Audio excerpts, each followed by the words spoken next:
대통령 탄핵소추안이 가결됐지만 서울 광화문 광장에선 수십만 명이 참여하는 7차 촛불 집회가 열렸습니다.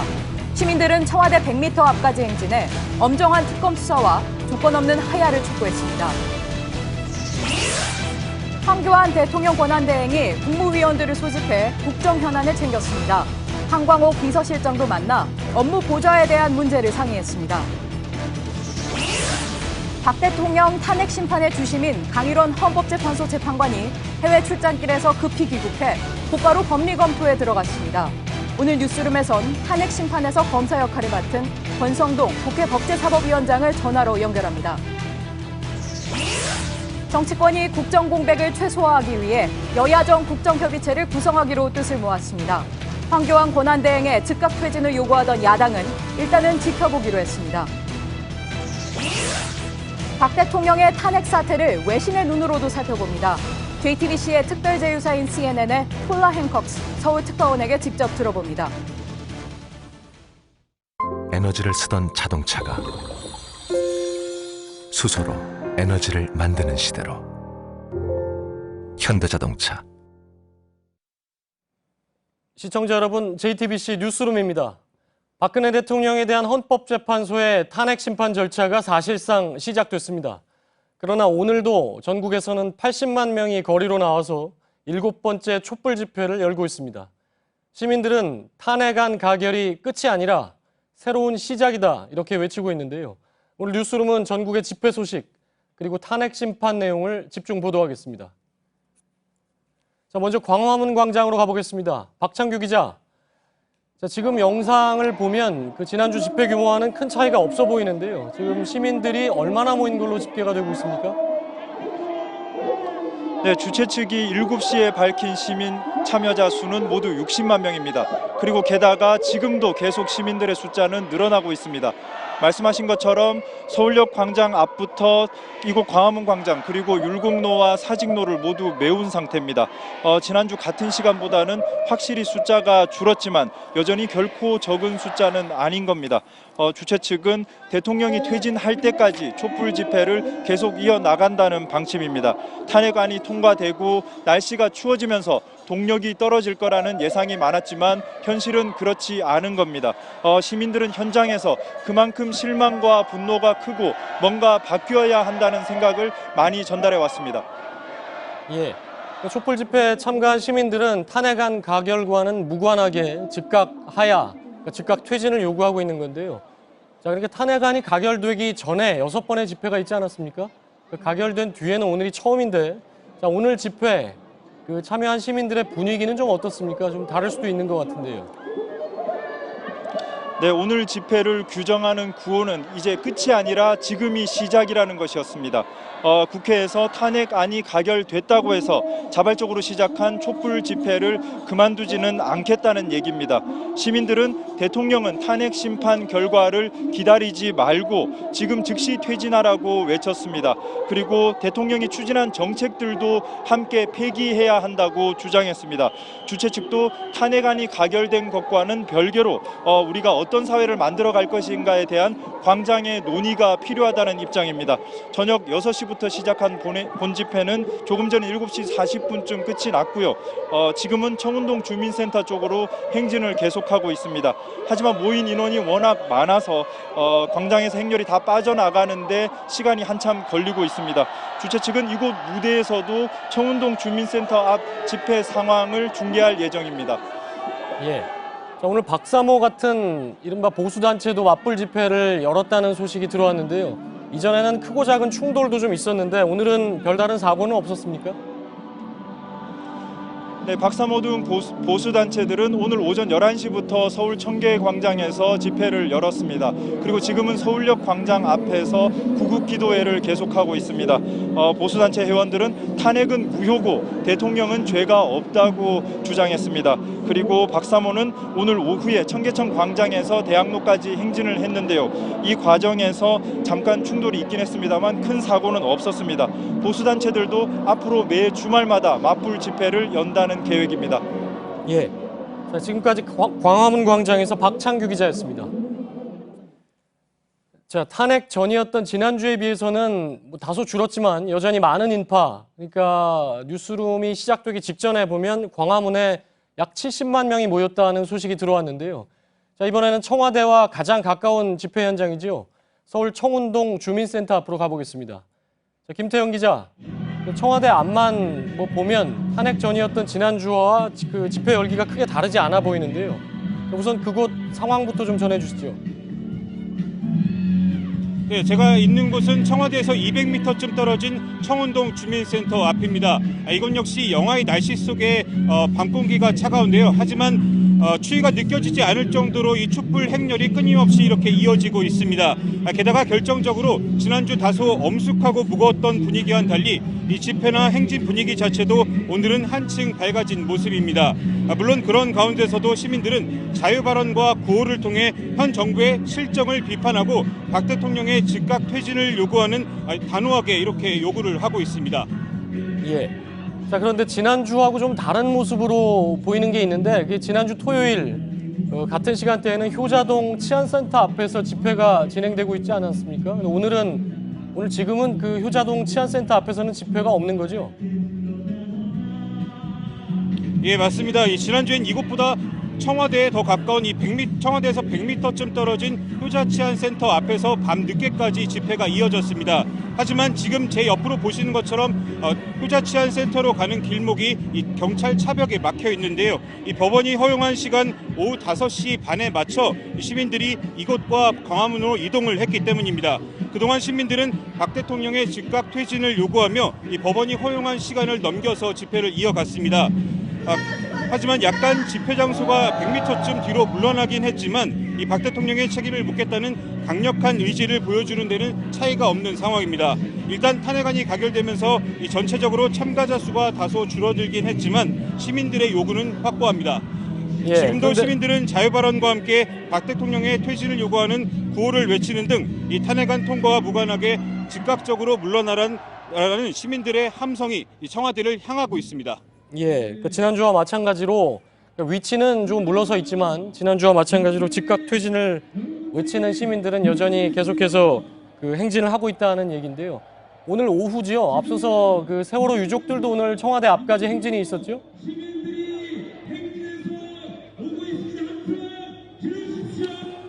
네, 어제 이 탄핵안 통과를 국회에서 지켜봤던 세월호 유가족들은 오늘도 이 청와대를 향했습니다. 세월호 7시간의 의혹이 여전히 풀리지 않고 있고 또 김기춘 당시 대통령 비서실장에 대한 수사를 촉구하는 등 여전히 남은 과제가 많기 때문입니다. 이 유족들은 청와대 100m 앞에 도착해서 이 청와대를 바라보면서 또다시 눈물을 흘렸고 이를 지켜보던 시민들도 안타까워했습니다. 이 광화문 광장에는 세월호 희생자들을 의미하는 구명조끼 304벌이 놓여 있었는데 시민들은 이를 지켜보면서 희생자들을 추모했습니다. 예.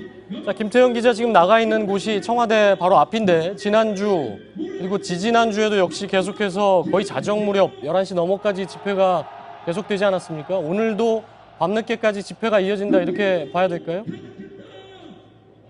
네, 그렇습니다. 이 촛불의 힘으로 탄핵안이 통과는 됐지만 아직 즉각 퇴진이란 이 과제가 남은 만큼 시민들의 집회는 밤 늦게까지 이어질 것으로 보입니다. 특히 이곳은 10시 반까지 집회가 허용이 됐고 청와대와 가장 가까운 곳인 만큼 이곳에서 국민의 요구와 목소리를 들려주겠다는 의지는 밤 늦도록 이어질 것으로 보입니다.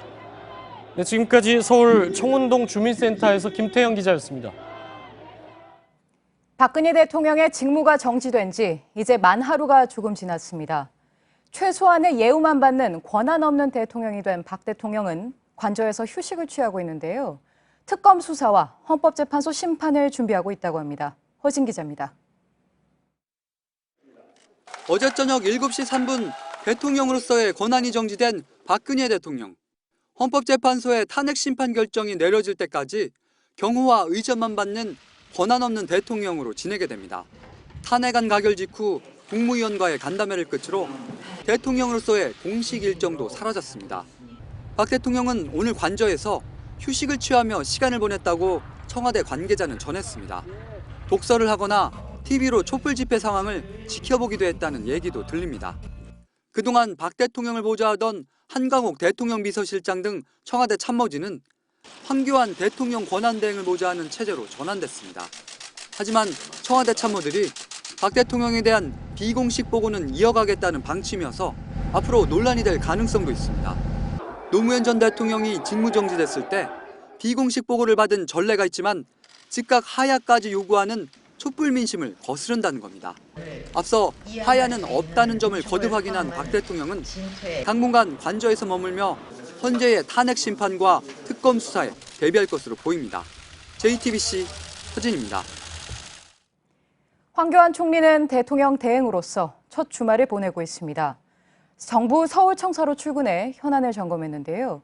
취재기자 연결하겠습니다. 이주찬 기자, 황교안 권한대행이 오늘 국무위원들과 회의를 했죠. 어떤 내용들이 오갔습니까? 예, 황교안 권한대행은 오늘 오전 11시 사회경제부총리와 외교국방장관 등 주요 국무위원 9명을 소집해 2시간가량 간담회를 가졌습니다. 이 자리에서 만일의 사태에 대비해 국방, 외교, 치안 등의 분야에서 변함없는 경계태세를 유지해달라고 주문했습니다. 또 금융과 외환시장이 비교적 안정적으로 유지되고 있지만 당분간 긴장을 갖고 업무에 임해달라고 말했습니다. 유일호 경제부총리는 이후 주요 경제단체장들을 만나 투자와 고용을 차질 없이 해달라고 당부했습니다. 네, 한광옥 비서실장도 만났다고 들었는데 무엇 협의했습니까? 예, 한광옥 대통령 비서실장은 국무회의 앞서서 황교안 권한대행을 찾았습니다. 앞으로 비서실도 권한대행을 보좌해야 하기 때문에 기존 총리실과 업무 분장 그리고 경호 문제 등을 협의한 것으로 알려졌습니다. 황 권한대행은 세종청사보다는 당분간 서울청사 집무실에 머물면서 국정을 경영할 것으로 알려졌습니다. 네, 그런데 야당이 아직 황교안 권한대행 체제를 인정하는 건 아니어서 총리실도 긴장할 수밖에 없을 것 같은데요. 네, 야당은 국정 불안 요소를 들어서 황교안 권한대행의 당장 퇴진을 요구하지는 않을 것으로 했습니다. 당분간은 행보를 지켜보겠다는 건데 야당은 그동안 황교안 권한대행도 최순실 사태의 실질적인 공범이자 탄핵의 대상이라고 주장해왔습니다. 때문에 총리실도 긴장하는 모습이고요. 황 권한대행이 보폭을 넓히기는 쉽지 않다 이렇게 보는 대목이기도 합니다. 촛불 민심을 거스를 경우에는 추가 반발도 예상되는 상황입니다. 황 권한대행은 촛불 집회가 열리는 오후에는 별다른 일정을 잡지 않고 집회가 평화적으로 진행될 수 있도록 행자부 장관에게 별도로 지시했습니다. 네, 지금까지 이주찬 기자였습니다. 네, 헌법재판소는 사실상 박근혜 대통령에 대한 탄핵 심판 절차에 들어갔는데요. 현장 취재 기자를 연결하겠습니다. 자, 김준 기자, 주심 재판관이 어제 배정이 됐죠. 강일원 재판관으로 배정이 됐는데 해외 출장 중이었는데 오늘 급히 귀국을 했다고요? 네, 강 재판관은 오늘 오후 5시 30분쯤 헌법재판소에 출근을 했습니다. 당초 해외 일정으로 오는 12일쯤에 귀국할 예정이었는데요. 어제 지정 재판관으로 지정이 되면서 계획을 앞당겨서 귀국을 한 겁니다. 먼저 헌재가 현재 상황을 어떻게 보고 있는지 강 재판관의 말을 통해서 직접 들어보시겠습니다. 이 사건의 의미와 중요성을 잘 알고 있습니다. 헌법재판소가 헌법과 법률에 따라 바르고 옳은 결론을 빨리 내릴 수 있도록 주심 재판관으로서 최선을 다하겠습니다. 네. 예. 자, 헌재가 어제 의결서가 도착하자마자 곧바로 주심을 배정을 했고 해외 출장 중이던 강 재판관도 일정을 단축해서 귀국을 한 뒤에 곧바로 헌재로 출근을 한 상황인데요. 그만큼 신속하게 처리하겠다 이런 의지로 봐도 되겠죠? 그렇습니다. 탄핵 심판 청구서가 어제 접수된 직후에 재판관들이 긴급 회의를 가졌고요. 또 주심 재판관도 지정을 했습니다. 헌법재판소가 어제 바로 법리 검토에 착수를 한 건데요. 오늘도 박한철 소장을 비롯해서 몇몇 재판관들이 출근을 해서 법리 검토를 했습니다. 남미에 머물고 있는 김인수 재판관도 당초보다 일정을 앞당겨서 조기 귀국을 하기로 했는데요. 강 재판관은 오늘 자택에도 들르지 않고 헌법재판소에 바로 출근한 이유에 대해서도 최대한 빠르게 기록을 검토하기 위해서 그렇게 했다고 설명했습니다. 예. 자, 헌재가 법리검토 전담팀을 별도로 두겠다 어제 이렇게 밝혔는데요. 자, 법리검토 전담팀이라는 건 어떤 역할을 하게 됩니까? 네, 오는 12일 그러니까 다음 주 월요일 오전 10시에 재판관 회의에서 헌법 연구관들이 참여하는 전담팀 구성을 확정하게 됩니다. 주로 탄핵 심판과 관련된 법리나 앞으로의 심리 절차 등을 집중적으로 검토할 계획인데요. 전담팀 구성이 우선 정리가 되어야지 앞으로 심리 방향이 결정이 되기 때문에 초반부터 인력을 집중 투입해서 관련된 법리들을 검토하겠다라는 겁니다. 현재는 전담팀 구성을 마치는 대로 공정하고 신속하게 심리를 진행할 계획입니다. 예. 자, 헌재가 이렇게 조속하게, 신속하게 진행을 하고 있는 모습인데 어제 박근혜 대통령에게 국회에 탄핵 심판 청구서에 대한 답변서 이 부분도 청와대에 빨리 제출을 해라 이렇게 요청을 했다는 얘기가 들어왔는데요. 어떤 얘기입니까? 2004년 노무현 대통령 탄핵 당시하고 비교를 해보면요. 그때는 열흘간의 답변서 제출 기간을 줬습니다. 그때에 비해서 일주일로 상당히 짧게 단축이 된 건데요. 답변서가 제출이 되어야지 양쪽의 주장을 확인할 수가 있고 또 그 이후에 쟁점을 정리해서 변론 일정 등을 확정할 수 있기 때문에 다소 빠르게 진행을 하겠다는 의지로 보입니다. 예, 그러니까 2004년 노무현 전 대통령 탄핵보다는 헌법재판소가 여러모로 빠르게 진행을 하고 있는 모습이다 이렇게 볼 수가 있겠군요. 자, 지금까지 헌법재판소에서 김준 기자였습니다. 자, 헌법재판소가 탄핵 심판을 하는 동안 이른바 탄핵 검사 역할인 탄핵 소추위원은 국회 법사위원장이 맡는데요. 새누리당의 권성동 의원입니다. 자, 직접 전화로 연결을 해보겠습니다. 자, 권 위원장님 나와 계시죠? 예, 안녕하세요. 권성동입니다. 예, 안녕하십니까? 예. 자, 국회가 어제 이제 탄핵 의견서를 제출을 했는데요. 자, 탄핵 의견서가 제출되면서 곧바로 나오는 얘기가 결론은 언제 나느냐가 아니겠습니까? 대략 언제쯤으로 예상을 하십니까? 글쎄요, 선례가 지난번 노무현 전 대통령 때 딱 한 건밖에 없어서 예. 지금 저도 예측이 불가능하거든요. 예. 여보세요? 예, 예. 대략 어제는 4월까지를 뭐 예상을 하셨던 거로 나왔는데요. 예. 다만 지난번 노무현 전 대통령 때 63일이 걸렸습니다. 예. 그때는 사실관계에 대해서 다툼이 없었어요. 예. 그런데 이번에는 탄핵 사유도 많을 뿐만 아니라 피소추인식에서 다툴 거다 저는 이렇게 보고 있습니다. 예. 그래서 예. 그 과거에 비해 봤을 때는 2배 이상 시간이 걸리지 않을까 이렇게 저는 조심스럽게 예측해 봅니다. 그러니까 2배 이상이면 그 2004년의 경우에 63일이었으니까 대략 4-5개월 걸릴 것이다 이런 예상을 하고 계시는 건데. 예. 자, 일각에서는 근데 여러 가지 권 위원장께서 얘기를 하신 것처럼 헌법과 법률 위반 사유가 여러 가지가 있기 때문에 검토에 시간이 필요하다는 얘기지만 뇌물죄라든지 공무상 기밀 누설 뭐 이런 한두 가지 사유만 명백하면 바로 결론을 내릴 수도 있다. 이런 주장도 있거든요. 어떻게 생각하십니까?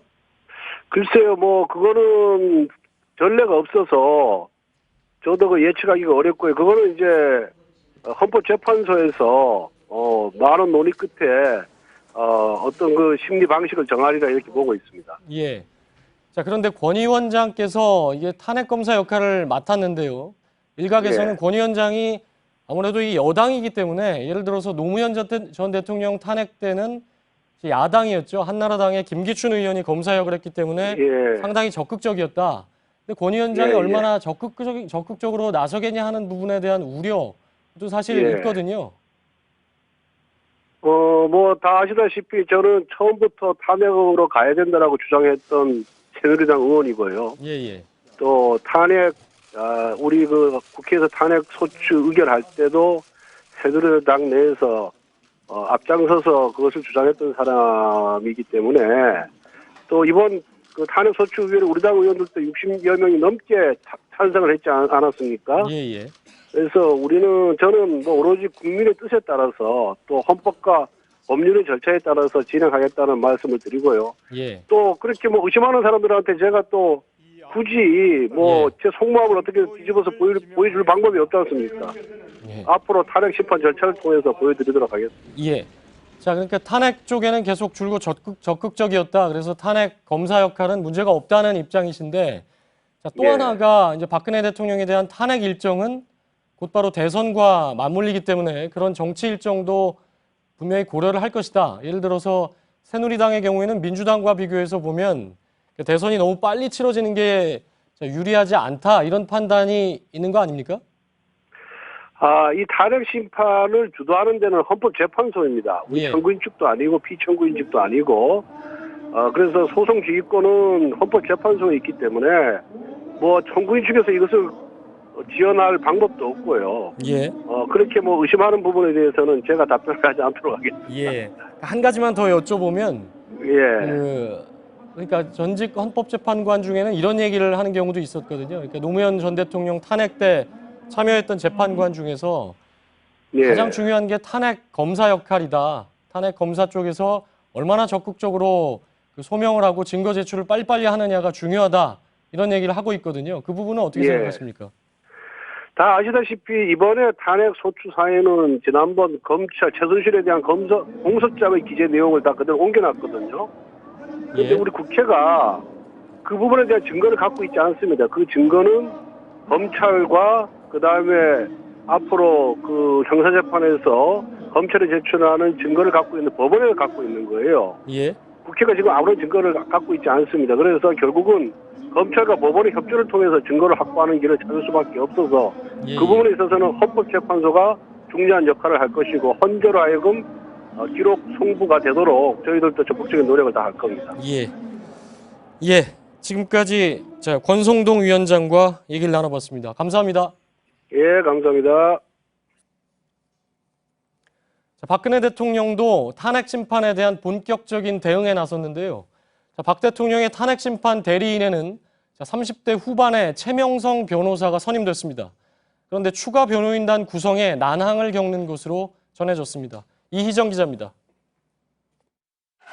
박근혜 대통령은 어제 탄핵안이 가결된 직후 헌법재판소의 탄핵 심판에 대응하겠다고 밝혔습니다. 그리고 곧바로 최명성 변호사를 대리인으로 선임했습니다. 최 변호사는 법무법인 화우 소속으로 대한변호사협회 법제이사로 활동해왔습니다. 최 변호사는 박 대통령의 검찰 수사와 관련해 이미 변호인으로 선임된 유영하 변호사와 함께 헌법재판소가 16일까지 요구한 답변서 작성에 착수했습니다. 곧 본격화할 특검 조사에서도 변론을 맡게 됩니다. 그러나 청와대는 이들과 함께 추가 변호인 선임을 검토하고 있다고 밝혔지만 난항을 겪는 것으로 알려졌습니다. 탄핵안이 압도적인 표차로 가결되고 특검 수사도 진행되고 있어 선뜻 응하는 사람이 없기 때문입니다. 청와대는 이와 함께 최재경 민정수석 후임으로 조대환 변호사를 임명했습니다. 조신임 민정수석은 검사 출신으로 대통령직 인수위 전문위원을 지냈습니다. 특히 세월호 특별조사위원회 부위원장으로 있으면서 특조위 해체를 주장하며 논란을 일으킨 바 있습니다. JTBC 이희정입니다. 네, 말씀드린 것처럼 헌법재판소는 사실상 헌법심판, 탄핵 심판 절차에 착수를 했는데요. 앞으로 그 심판 절차가 어떻게 진행될지 한 걸음 더 들어가 보겠습니다. 자, 심수미 기자. 우선 심리를 맡게 될 사람들이 이제 9명의 헌재 재판관들인데요. 아무래도 정치적으로 굉장히 민감하고 사회적으로도 여러 가지 이제 관심이 집중이 되다 보니까 헌재 재판관들의 성향도 정치적인 성향도 이제 관심이 모아지지 않습니까? 어떻습니까? 예, 그 9명 대부분이 보수 인사로 분류가 되는 상황입니다. 지금 9명 중 박한철 헌재소장과 또 서기석 조용호 재판관 등 3명만 박근혜 대통령이 지명을 했고요. 나머지 6명은 이명박 정부 시절에 임명이 된 분들인데요. 예. 이 중에서 이정미 재판관과 또 김희수 재판관 그리고 강일원 재판관이 중도 진보 성향으로 분류가 되고 또 나머지 6명은 보수 성향이라는 평가가 지배적입니다. 예. 지금 심수미 기자가 얘기한 건 그러니까 추천을 어디서 했느냐라는 부분 그리고 과거 그 결론들 헌법재판소의 결정문을 토대로 이제 대충 분류가 되는 것들인데 자, 이런 재판관들의 정치적인 성향이라는 게 과연 대통령 탄핵 심판에 어떤 변수가 될 것이냐 이런 얘기도 있거든요. 하지만 이번에는 좀 그럴 가능성은 낮다는 게 법조계의 중론입니다. 박근혜 대통령의 탄핵 의결서에 적시된 사유를 잠깐 보시면요. 과거 노무현 대통령 때처럼 선거 중립 의무와 같은 정치적 이유가 아니라 범죄 혐의와 관련된 겁니다. 이념 차이에 따라서 달리 해석될 여지가 좀 적은 상황이고요. 특히 촛불 집회 참가자가 6회 그 6차례 누적 집계로 640만 명에 달하고 이 국회에서도 압도적인 표로 이 가결이 되는 등 국민적 관심이 집중이 돼 있기 때문에 예. 재판관들이 정치 성향을 떠나서 대통령의 헌법, 법률 위반 사실을 밝히는데 무거운 책임감을 가질 수밖에 없다는 분석이 나옵니다. 예. 그러니까 이래저래 2004년 노무현 전 대통령 탄핵 때하고 이제 비교가 많이 되고 있지 않습니까? 여러 가지로 볼 때 당시보다는 훨씬 빠른 분위기로 빠르게 진행이 되고 있다 이런 얘기들이 나오고 있는데요. 실제로 그렇습니까? 그렇습니다. 이제 아무래도 12년 만의 일인데 예. 또 그때와는 달리 어떤 특검 수사라든지 또 국민적 여론 부분들이 많은 상황들이 좀 다른 상황입니다. 예. 또 이 박한철 소장과 이정미 재판관의 임기가 내년 1월 그리고 3월에 각각 끝나게 되는데요. 예. 물론 이 재판관들의 임기에 맞춰서 심리를 서두를 수는 없지만 역시 고려하지 않을 수 없는 변수이기는 합니다. 예. 자, 또 하나가 이제 시기 문제인데 아까 그 권성동 탄핵소추위원 같은 경우는 대략 노무현 전 대통령 당시보다 한 2배가 더 걸리지 않겠냐. 워낙에 이제 많이 현안이 많지 않습니까? 그렇기 때문에 그런 얘기를 하고 있는데 실제로는 어떻게 법조계에서는 얘기가 나오고 있습니까? 예, 맞습니다. 지금 세 가지 시나리오 정도가 나옵니다. 예. 박한철 소장 퇴임 전인 내년 1월 이전, 또 이정미 재판관 퇴임 전인 3월 예. 이전, 또 4월을 아예 넘기는 방안 등이 좀 나오고 있는데요. 예. 말씀하신 것처럼 노무현 전 대통령 탄핵 당시는 63일이 걸렸는데 예. 한 내년 3, 4월 정도가 되지 않겠느냐라는 관측이 나옵니다. 왜냐하면 이 헌법재판소 심리 자체가 형사재판처럼 증거조사를 하고 또 진술을 듣고 이런 과정들을 좀 거쳐야 되는데 예. 판단할 쟁점이 많고 워낙 증인들이 좀 많고 복잡한 사안이라서 예. 일러도 3월 정도가 될 것이다라는 관측이 나옵니다. 예. 그러니까 박한철 소장이 나간 뒤에 이루어질 가능성이 현재로서는 높은 상황입니다. 높은 상황인데 네. 뭐 워낙에 헌재가 지금 서둘러서 진행을 하기 때문에 그 부분은 좀 더 지켜봐야 될 것 같고요. 자, 또 하나 관심거리가 박근혜 대통령이 사실 재판소로 부를 수가 있지 않습니까? 재판소에 직접 나오겠느냐 하는 부분인데 그건 어떻게 보고 있습니까?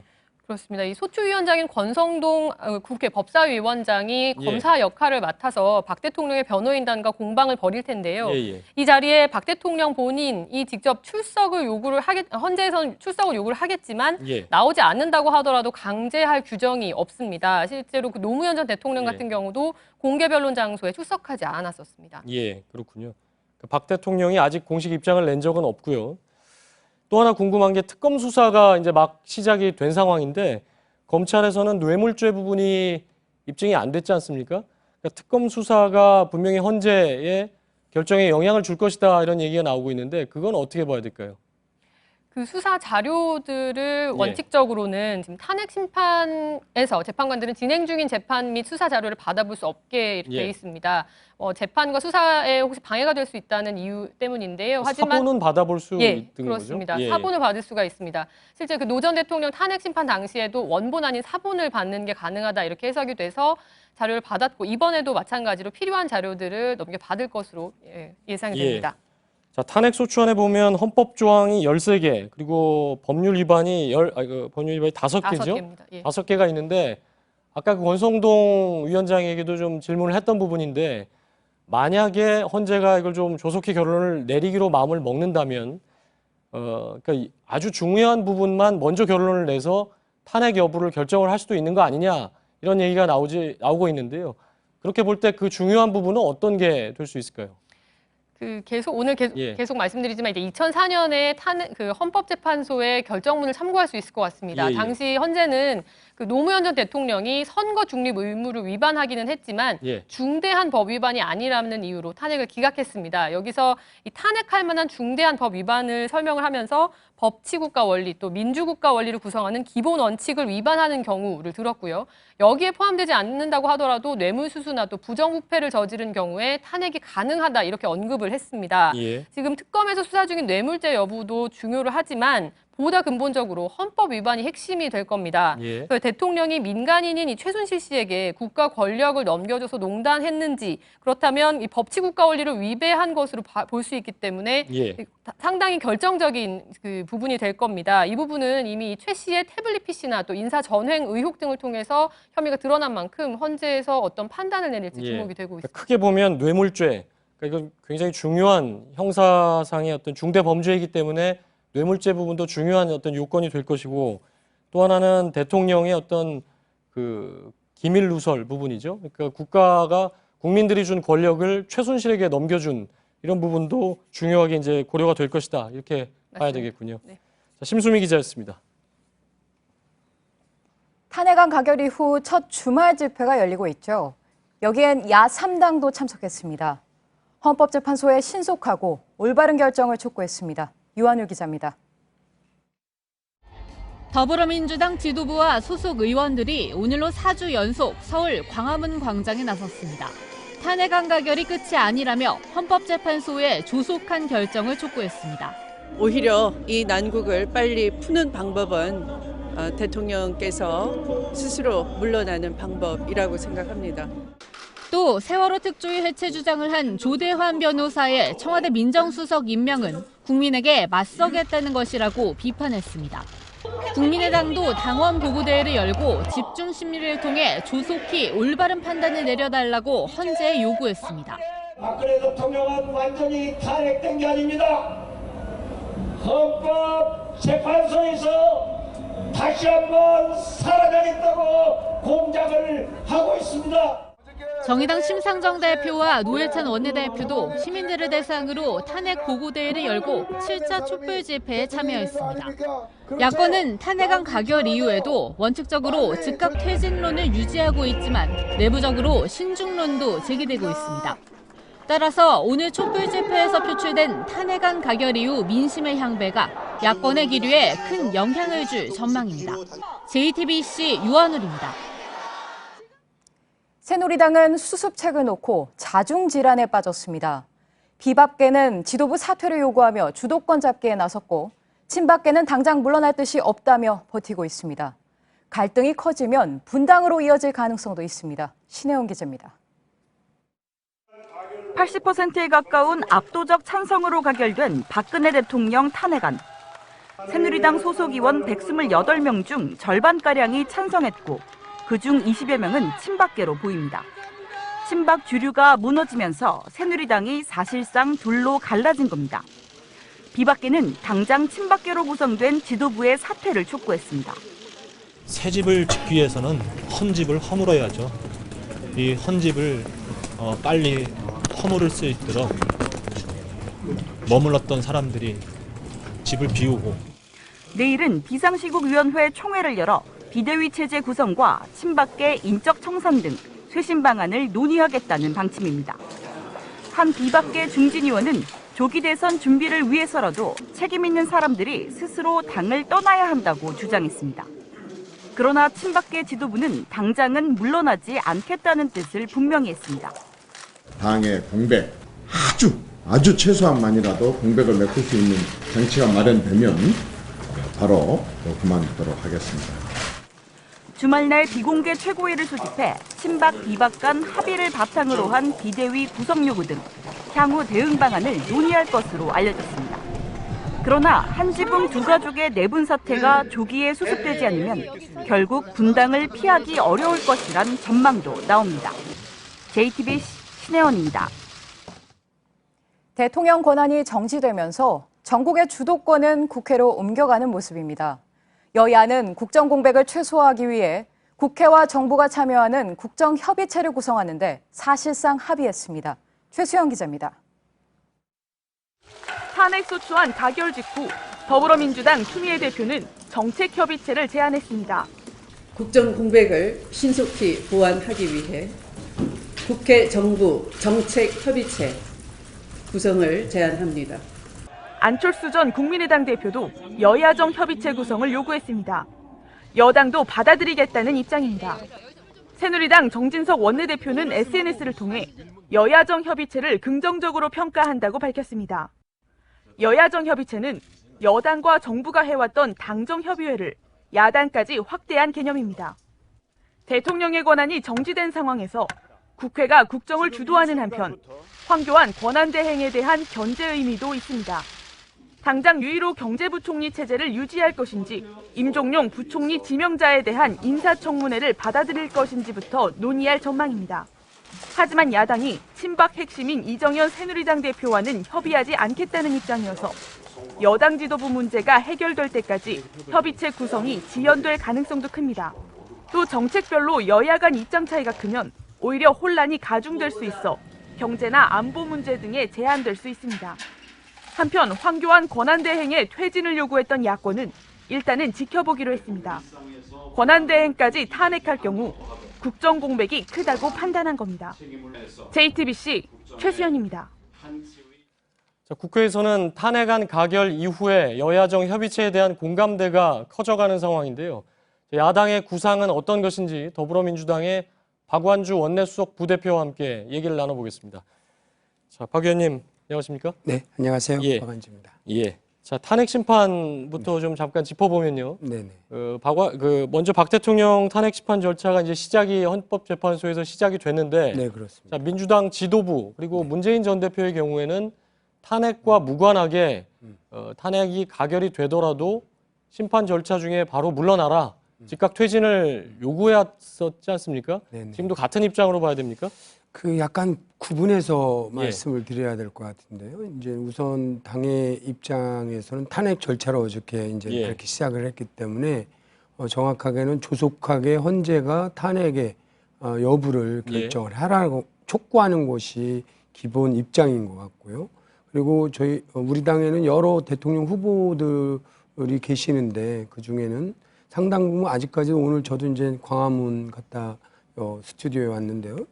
거기서 보면 즉각 퇴진하라고 하는 요구들이 있기 때문에 대통령 후보 또는 이제 그렇게 지도자 되시는 분들은 민심이 이런 부분이다라고 하는 부분을 청와대 대통령과 헌재에 대해서 일종의 이제 압박을 하고 그 민심을 전달하는 역할이라고 볼 수 있습니다. 그러니까 민주당 지도부의 입장은 그렇다면 일단 즉각 퇴진은 계속 유지한다 이렇게 봐야 될까요?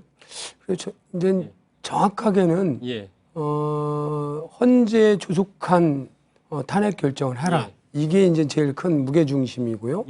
광장에 있는 즉각 하야라고 하는 목소리에 대해서는 말씀드리면 그런 압력들에 대해서 지도부가 요구를 하는 것. 그래서 이게 실질적으로 하야를 할 것이냐라고 하는 거에 있어서는 실효성이 있느냐의 문제에서 사실은 대통령이 오늘도 뭐 변호사 꾸리고 하는 거 보니까 하야할 생각은 전혀 없는 것 같습니다. 그래서 그런 광장에 촛불의 민심들을 전달하는 압박을 하는 메시지는 지속적으로 할 것 같습니다. 자, 박근혜 대통령 이제 탄핵안이 가결이 되면서 일부에서는 이제 국정 공백 우려도 이제 나오고 있는데요. 자, 가장 얘기가 지금 많이 나오는 게 여야정 협의체를 빨리 만들어야 된다. 네네. 이런 부분에 대해서는 이제 공감대가 어느 정도 형성이 된 걸로 봐야 될 것 같은데요. 네네. 그 여야정 협의체라는 건 어떤 역할을 할 수 있다고 봐야 될까요? 그러니까 실제로 지금까지 국정을 이끌어가는데 대통령이 중심이 됐었는데요. 이 핵심을 어저께 우리 당 추미애 대표도 그렇고 국민의당에서도 말씀을 하셨듯이 여야와 정부가 함께 지금 현안 국민들이 불안해하고 있는 경제 불안이나 안보 불안에 대해서 국회 중심으로 옮기겠다라는 것이 제일 의미가 있다라고 봅니다. 내각 중심에 총리가 있지만 황교안 총리 역시 박근혜 대통령에 있어서 이 국정농단에 대해서 책임이 자롭지 않기 때문에 이 국민들이 불안한 요소들은 이제 국회 중심으로 여야가 그리고 정부와 함께 불안 요인들을 극복해 나가자, 해안 대책들을 만들어 나가자 이런 취지로 제안을 한 것입니다. 다소 애매하게 들릴 수 있는 부분인데요. 그러니까 황교안 대행 체제, 그러니까 황교안 총리도 물러나야 된다 이런 입장 아니었습니까? 황교안 총리도 역시 책임이 있다고 그랬는데 그 황교안 대행 체제를 인정을 하는 겁니까? 아니면 그 자체를 인정하지 않겠다는 얘기입니까? 뭐 시원하게 말씀드리면 현재는 어쩔 수 없이 인정을 합니다. 분명히 한계가 있는 황교안 총리가 그동안 한 3년 동안 박근혜 정부의 이 국정농단에 대해 자유롭지 않기는 하지만 현재 탄핵이 된 상황에서 총리까지 탄핵을 한다라고 하는 것은 국민 불안을 더 가중시킬 수 있기 때문에 다만 황교안 총리가 할 수 있는 일은 분명하게 대행 체계에서 한계가 있다라고 생각을 합니다. 마치 박근혜 대통령 2기처럼 움직이는 것, 불과 얼마 남지 않은 기간을 그렇게 왕성한 활동보다는 철저하게 관리, 그리고 새롭게 하기 위해서는 여야 함께 여야정 협의체를 통해서 정책적인 부분을 해야 되는 그런 한계적인 그런 체제다 이렇게 말씀드릴 수 있습니다. 그 부분도 이제 조금 더 자세히 좀 제가 궁금한 점이 생기는 부분인데요. 네네. 아까 말씀하실 때 국회에 민감하고 중요한 부분은 국회가 결정을 하고 황교안 대행 체제는 제한적으로 해야 된다고 이렇게 말씀을 하셨는데요. 어디까지를 역할로 봐야 됩니까? 국회에서는 집행 행정부가 아니지 않습니까? 정책에 대해서 함께 논의해서 그런 방향에서 결정할 수 있는데 지금까지는 당정청 협의회를 하지 않았습니까?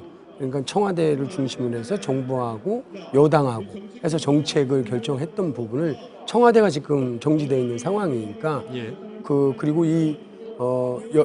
여야가 함께 탄핵을 234분의 국회의원이 했기 때문에 여당과 야당 그리고 또 여소야대 국면에서 여야가 국회의 목소리와 이제 정부는 함께 정책적 부분에 대해 필요한 우선 불효급한 정책에 대해서 정책 방향 합의가 되면 집행은 당연히 행정부에서 해야 되는 구조이기 때문에 그래서 여야정 협의체가 필요한 것입니다. 자, 일단 황교안 대행은 계속해서 안보 문제를 주로 이제 지적을 하고 있는데 국민들이 걱정하는 게 이제 경제 부분 아니겠습니까?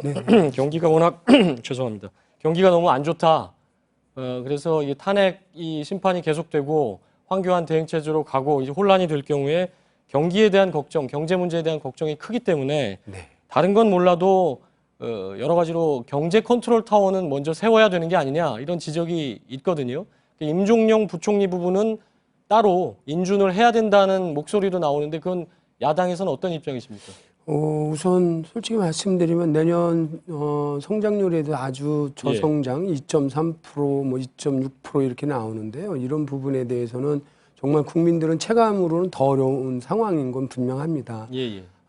그리고 사실은 정치가 안정에 대한 경제에서 주는 시장에 대한 메시지가 있는데 이런 혼란스러운 속에서는 빨리 정치를 안정시키는 측면이 그래서 좀 전에 말씀드렸던 그 예측 가능한 부분을 하자. 그래서 조속한 헌재 판결을 요구를 한 거고요. 방금 말씀하신 것처럼 임종용 경제부총리 내정자에 대한 인사청문회 여부에 대해서는 사실 우리 당 내에서도 찬반 논란이 있습니다. 그런데 다만 여야정 협의체가 이루어진다면 그런 사람들의 교체에 대한 문제에 경제부총리에 새로 세워야 된다면 임종용을 포함할 건지 다른 사람으로 할 건지를 다 열어놓고 경제를 불안 요소를 없앤다고 한다면 아마 제도부에서도 열린 마음으로 그 부분은 여야 함께 논의할 수 있다라고 생각을 합니다. 짧게 하나만 더 질문을 드리면 여야정 협의체가 일단 가동이 되고 운영이 되려면 야당 내에서는 어떤 통일된 목소리가 좀 있어야 될 텐데 실은 탄핵안 가결까지를 보면 야당이 여러 가지 혼선이 있었고 계속해서 좀 이른바 야권 공조가 좀 흔들리는 모습을 보였지 않습니까? 탄핵안 가결 이후는 더더욱이 그럴 것이다라는 얘기가 대선을 앞두고 독자 행보를 이제 강조를 해야 되기 때문에요. 그런 가운데 야권 공조라는 게 가능할까요? 한마디로 말씀드리면 이제 탄핵 이후에는 공조와 경쟁의 시대가 됐다라고 생각합니다. 공조해야 될 부분은 탄핵 가결안이 됐기 때문에 그게 헌재에서 탄핵을 이뤄내는 거에는 철저한 공조를 해야 되고 그다음에 민생을 챙기고 이런 부분에 대해서는 여야 뭐 야당뿐만 아니라 공조를 해야 되는 부분에 있어서는 명확하고 경쟁은 어쨌든 어떤 결론이 됐든 대선을 두고서는 선의의 경쟁을 할 수밖에 없는 상황입니다. 그래서 한마디로 말씀드리면 공조와 경쟁의 시대가 왔다 이렇게 말씀드릴 수 있겠습니다. 굉장히 사실은 이상적인 얘기지만 경쟁과 혼선은 조금 더 다를 수 있기 때문에 그렇습니다. 그런 부분은 좀 지켜봐야 되겠군요. 네, 그렇습니다. 자, 박완주 원내수석 부대표였습니다. 감사합니다. 네, 고맙습니다. 자, 정치권은 탄핵안 가결을 조기 대선의 신호탄으로 받아들이고 있는데요. 자, 야권의 대선 주자들은 오늘 촛불 집회에 참여하면서 탄핵 이후의 민심 읽기에 나섰습니다. 김혜미 기자입니다. 민주당 문재인 전 대표는 촛불 집회 참석 전 세월호 유가족을 찾아 위로했습니다. 우리 세월호 아이들을 위해서 아무것도 하지 않았다라는 사실 자체가 바로 탄핵 사유에 해당하는 것이거든요. 국민의당 안철수 전 대표는 전북 전주를 찾아 헌법재판소의 신속한 판단을 촉구했습니다. 박원순 서울시장은 도심 집회에서 박근혜 정부 4년의 적폐를 청산하자고 했고, 이재명 성남시장은 강연을 통해 대선 물밑 작업을 벌였습니다. 정치가 팀 플레이가 되어야 됩니다. 그중에 누가 MVP가 될 것인가는 결국 국민들이 정해준다. 야권의 대선 주자들은 촛불 집회 참석 등을 통해 탄핵 이후 민심의 추이를 살피며 대선 레이스에 시동을 거는 모습입니다. 반기문 유엔 사무총장은 탄핵안 가결에 대해 한국 헌법기관들의 성숙함과 힘을 믿고 있다고 짧게 입장을 표시했습니다. 새누리당 유승민 의원, 남경필 경기지사 등 여권의 잠재적 대선 주자들은 상황을 주시하며 이후 수습에 고심하고 있는 분위기입니다. JTBC 김혜미입니다. 네, 대통령 탄핵안이 어제 가결이 되면서 헌법재판소가 탄핵을 결정할 경우에 내년 12월 대선을 훨씬 앞당겨서 치러질 수가 있게 됐습니다. 이르면 3월부터 늦어도 8월 안에 실시가 되는 건데요. 자, 대선 주자별로 벌써부터 셈법이 나오고 있습니다. 정치부 이지은 기자와 함께 상세하게 살펴보겠습니다. 자, 이지은 기자. 그래서 조금 전에도 그 더불어민주당 측이 이제 얘기를 했던 게 계속해서 그 조속한 하야 이런 부분도 계속해서 민심을 전달하겠다라는 얘기를 하고 있는데요. 자, 그렇게 될 경우에 물론 하야가 아니더라도요. 탄핵이 결정이 되면 대선은 상당히 앞당겨질 수 있지 않습니까?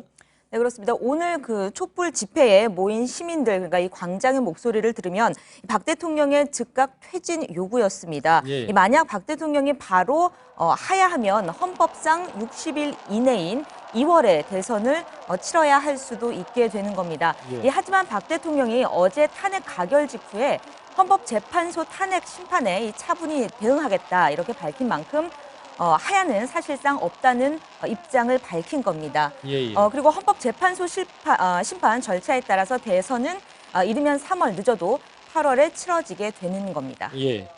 자, 아직 탄핵 심판 사실은 본격적으로 심사 착수도 안 된 상태에서 벌써 대선을 조기 대선 얘기한다는 게 좀 이른 감은 분명히 있는데, 그렇지만 정치권에서는 당연히 대선이 앞당겨질 경우에 그 준비에 들어가기 때문에 굉장히 이제 셈법이 나오고 있다 이렇게 볼 수가 있는데요. 자, 대선이 빨라질수록 유리한 건 누구라고 보고 있습니까? 근데 이제 먼저 말씀드릴 것이 대선은 언제든 변수가 많지 않습니까? 예. 그래서 꼭 대선 일정에 따라서 누가 이렇게 유리하다 불리하다라고 할 수 없다라는 그런 전제를 일단 좀 하고 예. 만일 헌재가 이 심판 절차를 서둘러서 박한철 소장의 퇴임 전인 내년 1월 말 이전에 탄핵 인용 결정을 한다면 대선은 대통령이 물러나고 60일 이내인 3월에 치러지게 되는 겁니다. 또 1월 말까지는 촉박하다 하더라도 이정민 재판관 임기인 3월 중순 전에 결정이 나오면 역시 5월 안에 치러지게 되는 상황이 되는 것이죠. 예. 그래서 4월을 중심으로 이른바 벚꽃 대선이라고 부르는 것입니다. 예. 그러니까 지금 이지은 기자가 설명한 건 누구에게 유리하다가 아니라 4월에 치러질 수도 있고 좀 늦어질 수도 있고 8월 이렇게 갈 수도 있고 당연히 탄핵이 결정이 안 된다면 12월에 대선이 그대로 치러질 가능성도 있는 거고요. 자, 그렇다면 아까 이지은 기자 얘기가 여러 가지 변수가 있다라고 했는데 그럼에도 지금 지지율로 보면 대선이 아주 빨라질 경우에 누가 가장 유리하다 이런 분석들은 나오고 있지 않습니까? 네, 그렇습니다. 이 야권에서 현재 지지율이 가장 높은 민주당 문재인 전 대표에게 다소 좀 유리할 수 있다는 분석이 나오는 게 사실입니다. 문 전 대표는 이미 한 인터뷰에서 현재 기준이 본인에게 유리하다고 이렇게 말한 바가 있는데요. 이미 사실상 캠프를 구성했고 광범위하게 자문 교수단도 꾸린 상황입니다. 또 최근 지지율의 상승세를 보이고 있는 이재명 성남시장도 조기 대선이 나쁘지는 않다 이런 평가가 좀 나오고 있는데요. 이재명 시장의 측근은 탄핵 전국에서 가장 두각을 보이는 만큼 이런 흐름이 좀 계속되는 것이 낫다고 이야기를 하기도 했습니다. 예, 그러니까 대선이 빠르게 치러지면 일단은 야당 후보들이 좀 유리할 수 있다는 얘기가 이지은 기자 얘기대로 변수는 있지만 그렇게 얘기가 나오고 있고요. 네. 자, 그런데 탄핵 결정이 나더라도 이게 심사할 내용이 워낙 많기 때문에 아무리 빨라도 1월은 곤란하다, 어려울 것이다. 그래서 상당히 그 탄핵 심판 절차가 길어질 수도 있다고 보고 있는데요. 그럼 대선 일정은 당연히 좀 미뤄지겠죠. 네, 그렇습니다. 이제 만일 이 시민들의 이제 기대보다 좀 늦어져서 4월쯤에 헌재 결정이 난다면 6월에 대선이 치러지게 되는 겁니다. 예. 이 야권에서는 국민의당 안철수 전 대표나 박원순 시장, 안희정 지사나 김부겸 의원 등이 조금 더 이런 경우를 선호할 수도 있다는 이런 분석이 나오고 있습니다. 국민의당 안철수 전 대표의 경우 이 탄핵 정국에서 처음엔 좀 두각을 나타내다가 이후에 사실 좀 주목을 받지 못한 부분이 있는데요. 이 정치권에서는 안철수 전 대표가 문재인 전 대표를 제외한 이른바 비문 연대를 내건 제3지대에 좀 구심점을 노리고 있다라는 그런 평가도 나옵니다. 이 경우에 문재인 전 대표와 반문연대의 그런 1대1 구도를 통해서 이 대선 승리를 좀 노릴 수도 있다. 이렇게 되는 것이고요. 또 이 경우에 이 정계 개편 등에 좀 필요하기 때문에 시간이 좀 필요하다는 겁니다. 그래서 4월은 촉박하고 6월이 적당하다라는 그런 분석이 나오고 있는 겁니다. 예, 그러니까 실제로 정치권에서는 각 후보 진영에서 대선이 언제 치러지느냐 이 부분에 대해서 이렇게 계산을 하고 있다 이렇게 볼 수가 있겠는데요. 네. 자, 만약에 좀 더 늦어져서 8월이라면 또 많은 변수가 생기겠죠?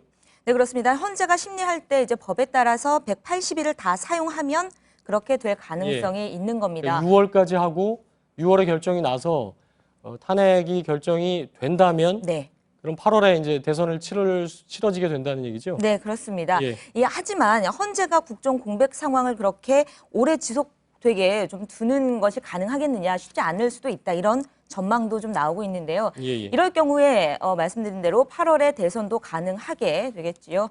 그런데 이제 여권의 경우는 좀 늦으면 늦을수록 유리할 수 있다 이렇게 보는 분위기가 좀 있습니다. 그래도 회복할 시기가 있다 이렇게 봐야 되겠죠. 네, 그렇습니다. 우선 이 박근혜 정부의 집권 여당이라는 좀 일부 이제 부정적인 그런 이미지가 희석될 시간이 필요하다는 겁니다. 또 여권의 후보로 분류되는 반기문 유엔 사무총장이 내년 1월 중에 귀국하는데 또 역시 대선 준비에 좀 시간이 필요하다라는 이야기인데요. 반기문 총장이 아직 공식적으로 선언을 한 상태는 아니죠? 예, 그렇습니다. 그래서 이제 여권 내에서는 이제 반기문 총장이 대선 출마를 선언하고 또 비박계인 유승민 의원 역시 출마 선언을 해서 경쟁을 하게 된다면 이 관심을 다시 좀 끌어올 수 있다 이런 이야기도 좀 나오고 있습니다. 예. 선거 운동 기간이라든지 이런 부분도 이제 관심인데 이게 어쨌든 비정상적으로 대선이 치러지게 되는 경우니까요. 실제 대선을 치르는데 그 기간은 얼마나 보통 계산을 하고 있습니까? 예, 그래서 제가 지난 18대 대선을 기준으로 좀 봤습니다. 2012년에는 12월 19일에 선거가 있었습니다. 법상 선거일 240일 전에 예비 후보자를 등록해야 합니다. 네, 이후에 보면은 또 각 당별로 지역별 경선도 치러야 되고 또 전당대회도 치러야 돼서 이렇게 후보자를 선정을 해야 되는 과정이 있는데요. 이렇게 선거 운동을 하는 등의 좀 기간이 상당히 필요하게 되는 겁니다.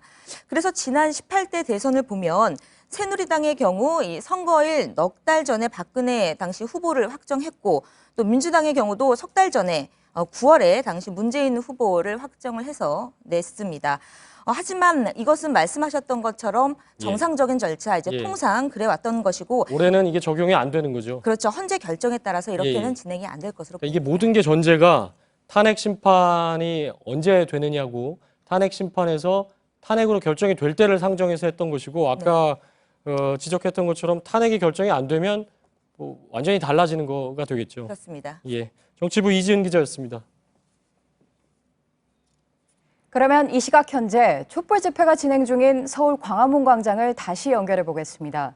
지금 임지수 기자가 시민들 사이에서 취재하고 있는데요. 현장 연결합니다.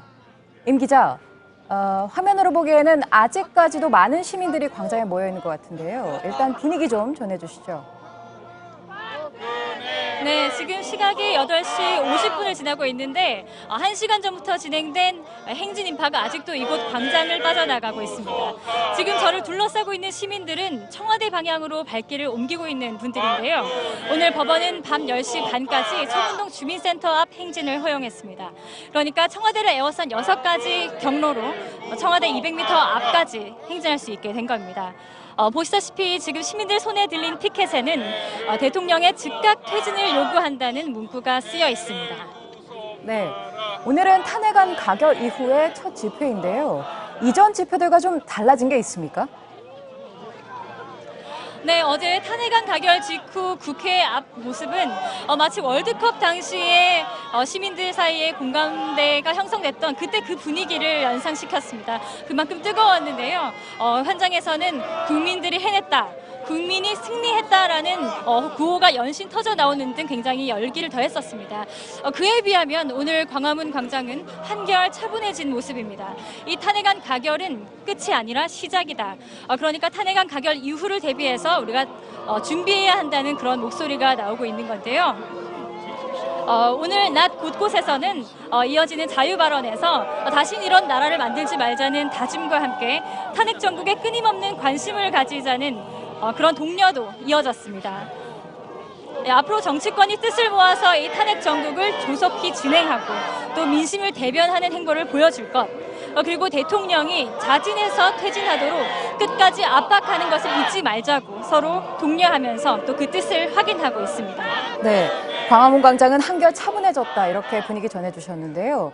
지난주처럼 문화 행사는 화려하게 진행이 됐죠.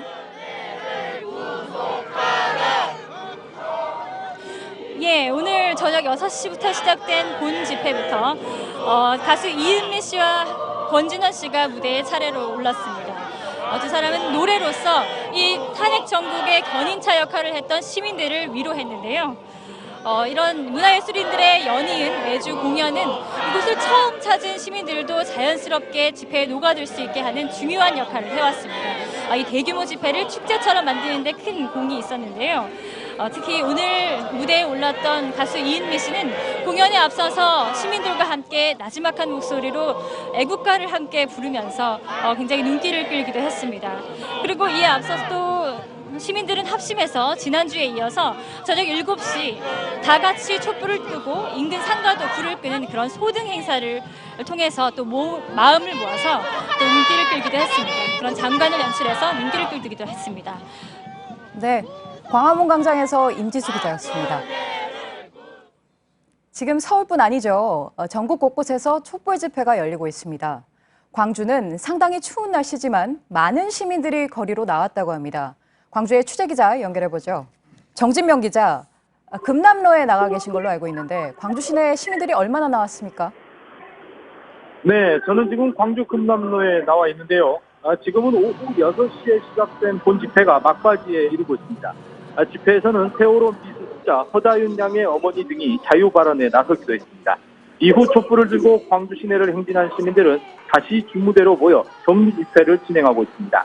이에 앞서 오후 4시부터 방송인 김재동 씨가 진행하는 만민공동회를 시작으로 다양한 문화 공연이 펼쳐졌습니다.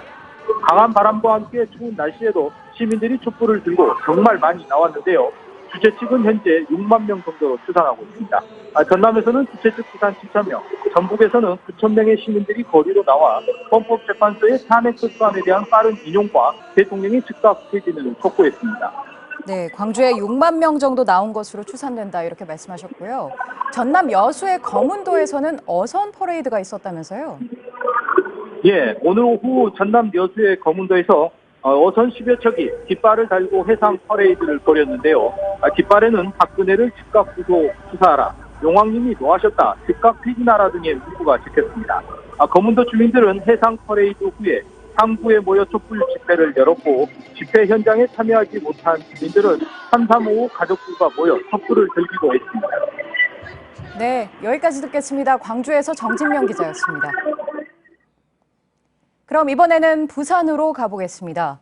부산은 지난주 주최 측 추산으로 20만 명이 참가할 정도로 집회 열기가 뜨거웠습니다. 오늘은 어떤지 취재기자 연결해보죠.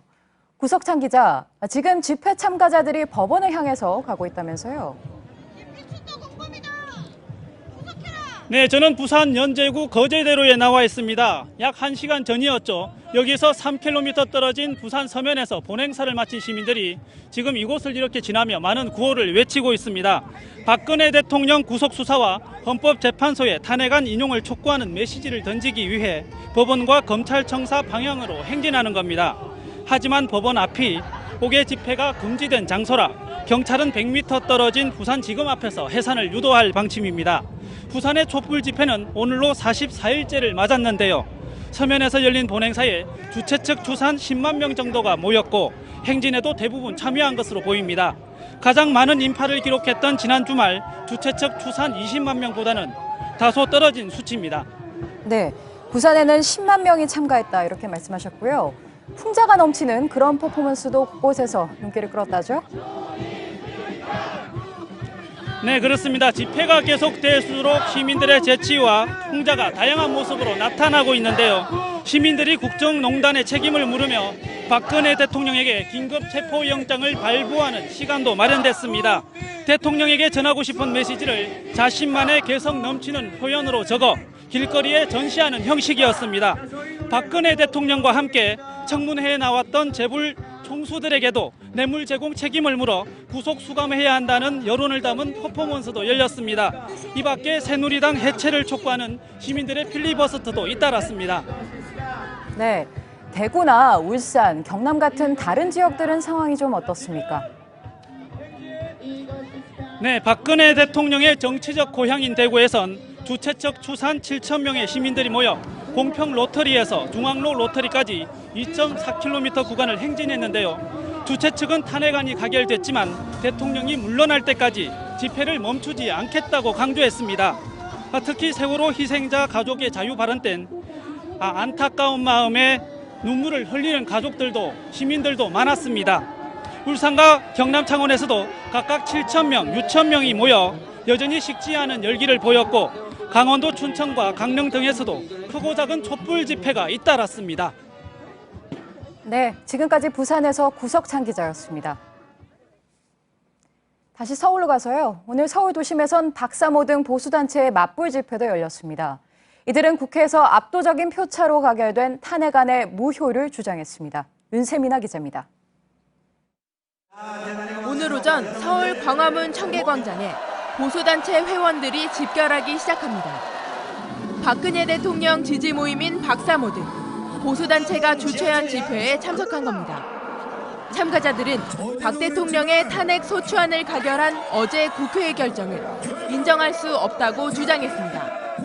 주최 측 추산 21만 3천여 명, 경찰 추산 1만 5천 명이 참석했습니다. 오후 들어 참가자들은 대형 태극기를 앞세워 대학로까지 행진했습니다. 손에는 억지 탄핵 등의 구호가 적힌 팻말도 들었습니다.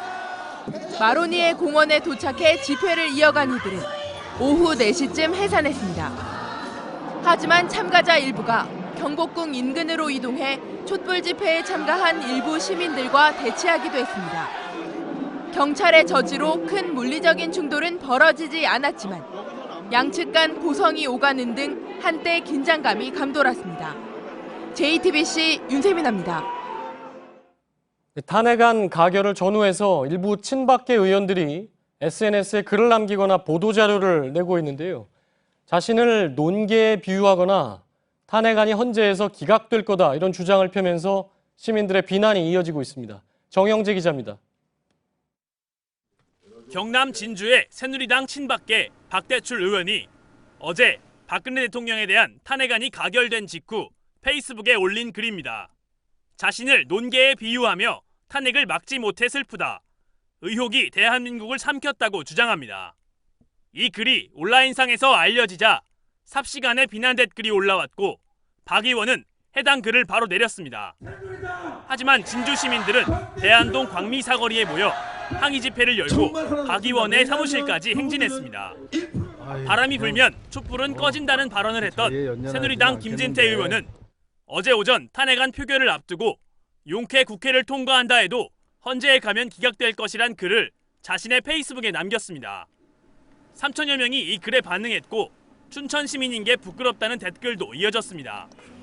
김 의원의 지역구인 춘천 사무실 앞에선 오늘도 천여 명의 시민들이 모여 김 의원의 사퇴를 촉구했습니다. 춘천에 살고 있는 대학생으로서 정말 창피하고요. 더 이상은 이런 막말하지 못하도록 열심히 노력해야겠다는 생각이 많이 듭니다. 구미의 새누리당 백승주 의원도 사법적인 판단 전에 탄핵을 표결하는 건 헌정사에 오점을 남기는 것이라는 보도자료를 발표해 시민들의 분노를 샀습니다. JTBC 정영재입니다. 자, 이렇게 일부 친박계 의원들은 탄핵안 가결을 역사의 오점이다 이렇게 주장하고 있지만 박 대통령 탄핵 가결 이후에 할인 또는 무료 제공 행사가 전국 곳곳에서 진행되고 있습니다. 자, 그런데 행사를 진행한 업소들의 일부가 박사모를 비롯한 자칭 보수단체 회원들로부터 항의와 협박에 시달리고 있다고 합니다. 배승주 기자입니다. 박근혜 대통령 탄핵 가결 소식에 전객실 무료 이벤트를 한 부산의 한 호텔은 어제와 오늘 항의 전화가 빗발쳤습니다. 앞서 이 호텔은 지난달 21일에도 박 대통령이 하야하면 전객실 무료 이벤트를 하겠다고 공언했다가 며칠간 욕설과 협박에 시달려야만 했습니다.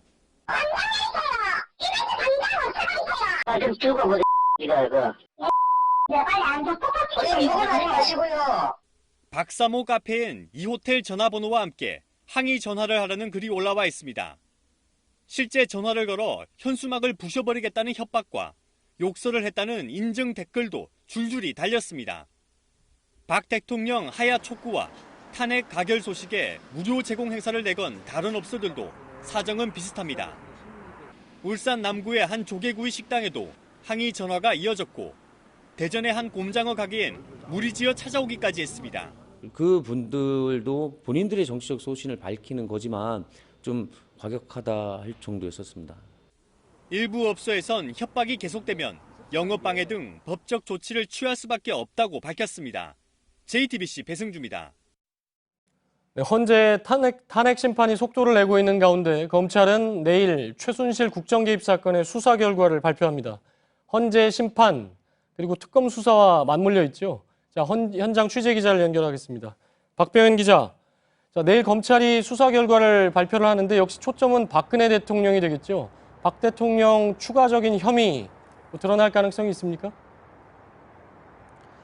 예, 검찰은 내일 김종 전 문화체육관광부 2차관과 조원동 전 청와대 경제수석을 재판에 넘기면서 수사를 마무리합니다.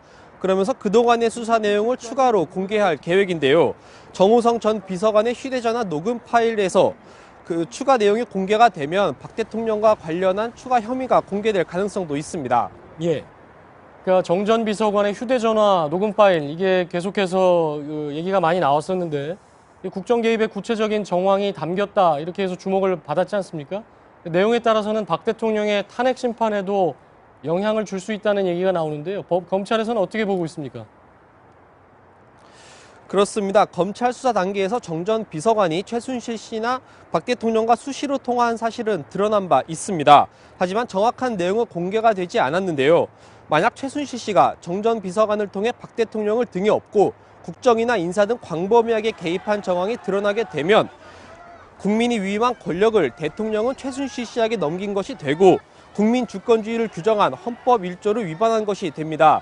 즉 다시 말해서 중대한 헌법 위반이 되기 때문에 탄핵 심판에도 영향을 줄 수 있을 것으로 보입니다. 예, 그럼 검찰 수사 결과는 내일 발표가 나오면 다시 한번 짚어보기로 하고요. 자, 특검 수사를 좀 살펴볼 텐데, 자, 대통령 뇌물죄의 경우에는 검찰 조사에서는 대면 조사를 박근혜 대통령이 거부했기 때문에 이제 실패하지 않았습니까? 그래서 규명이 안 됐다는 게 검찰 설명인데, 검찰 수사 이후에 특검 수사 부분에서는 이 부분이 일단 박근혜 대통령 대면 조사 이루어질 걸로 봐야 되겠죠? 예, 박영수 특검은 이미 대통령의 힘의 본질이 무엇인지 봐야 한다 이렇게 밝힌 바 있습니다. 특검은 국정원 댓글 수사 사건 당시 좌천성 인사를 당한 윤석열 수사팀장과 한동훈 부장검사를 중심으로 전담팀을 꾸렸습니다. 특히 특검은 부정한 청탁에 따른 대가성이 없었다 하더라도 재단을 통해 받은 돈이 최순실 씨를 연결고리로 사실상 박 대통령이 받은 것으로 볼 수 있는지도 함께 살펴보고 있습니다. 이 과정이 입증이 되면 1997년 전두환 노태우 사건 때처럼 포괄적 뇌물죄 적용도 가능해집니다. 예, 자, 탄핵 심판 절차가 사실상 시작이 됐는데요. 자, 탄핵안이 가결이 됐다. 이게 어떻게 보면 국회에서의 또 하나의 어떤 결정인데 이 부분도 특검 수사에 영향을 준다고 봐야 될까요? 예, 박 특검은 오늘 탄핵안 가결 이후 첫 수뇌부 회의를 가졌습니다.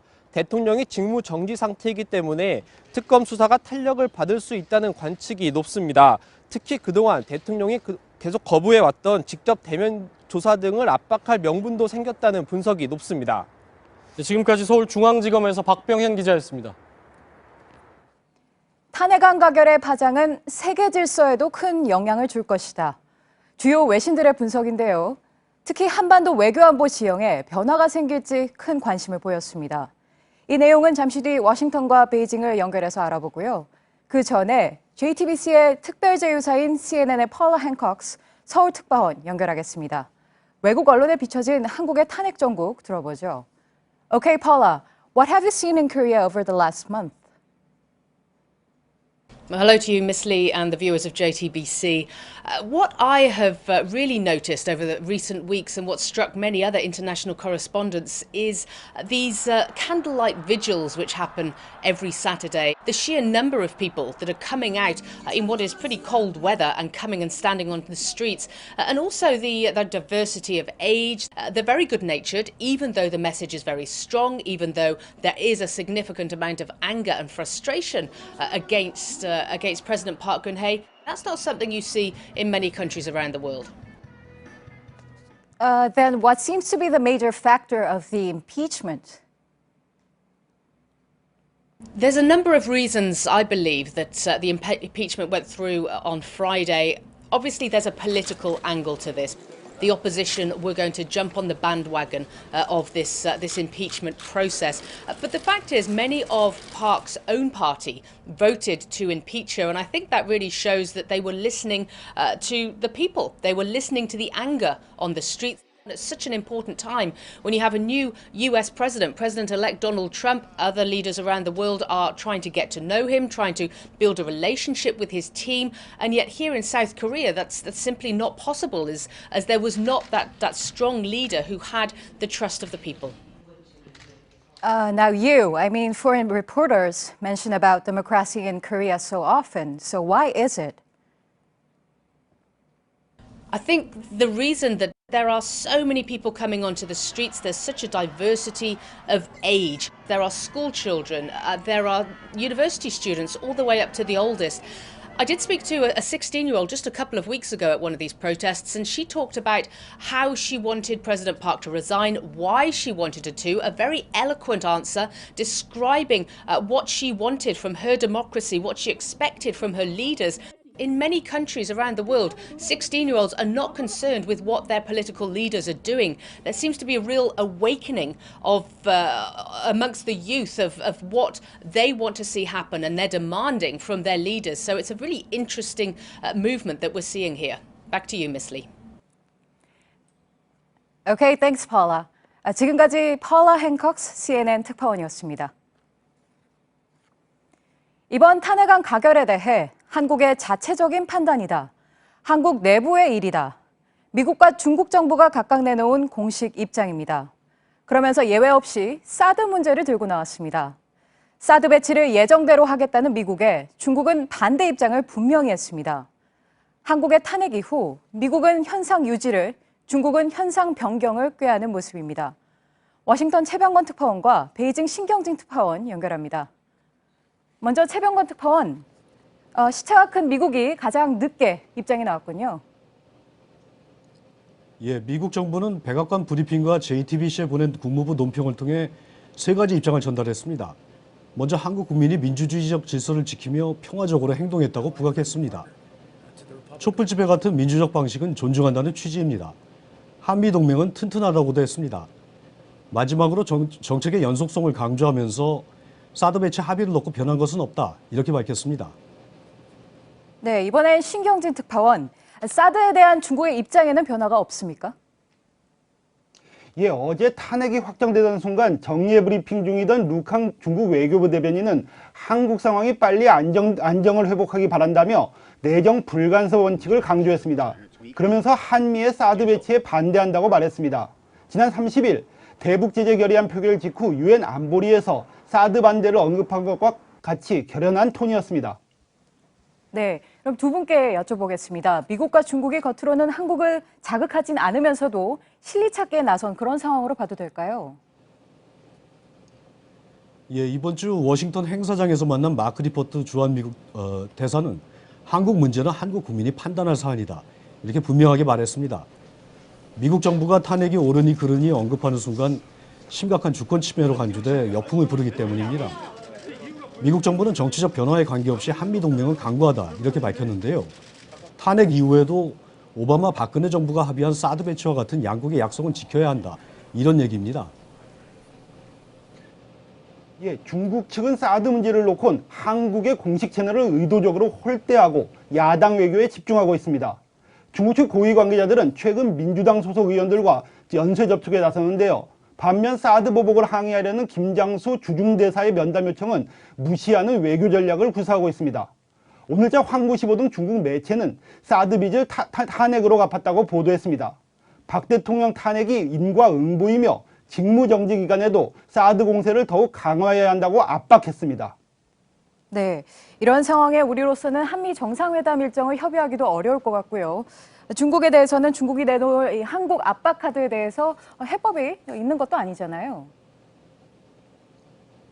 그렇습니다. 한국의 숙제는 오바마 정부가 아닌 트럼프 정부입니다. 2004년 이후 한국의 역대 대통령은 미국 대선에서 새 대통령이 나오면 늦어도 다음해 상반기에는 정상회담을 열었습니다. 하지만 이번엔 내년 1월 취임하는 트럼프 대통령과 상반기 중 정상회담을 여는 건 물 건너간 상황입니다. 정상 외교가 공백이 됩니다. 따라서 트럼프 정부가 출범하면 새 정부의 국무국방장관과 한미 장관급 회담을 여는 대안을 모색해야 합니다. 또 민관 주요 인사가 참여하는 특사단을 파견해 트럼프 정부와 접촉면을 넓히는 거국 외교가 필요한 때입니다. 탄핵 과정에서 보여준 통일된 힘과 지혜를 외교안보 분야에서 국론 통일로 승화시켜야 한다고 입을 모으고 있습니다. 중국에게는 사드라는 개별 이슈가 수교 이래 24년간 쌓아온 신의를 파국으로 몰고 가서는 안 된다고 한 목소리를 내는 것이 중요합니다. 조금 전 중국 상무부는 유엔 대북제재 결의안에 따라 북한산 석탄 수입을 올해 말까지 중단한다고 밝혔는데요. 유엔 대북제재를 철저하게 이행한다는 점을 대외적으로 과시해 사드 철회 주장의 명분으로 삼으려는 것으로 읽힙니다.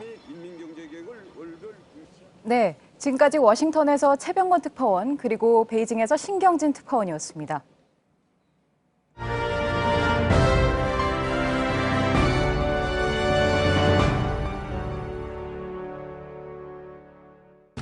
(12개) 문화예술단체들이 김기춘 전 비서실장과 조윤선 문체부 장관 등 6명을 다음 주 월요일 특검에 고발한다고 밝혔습니다.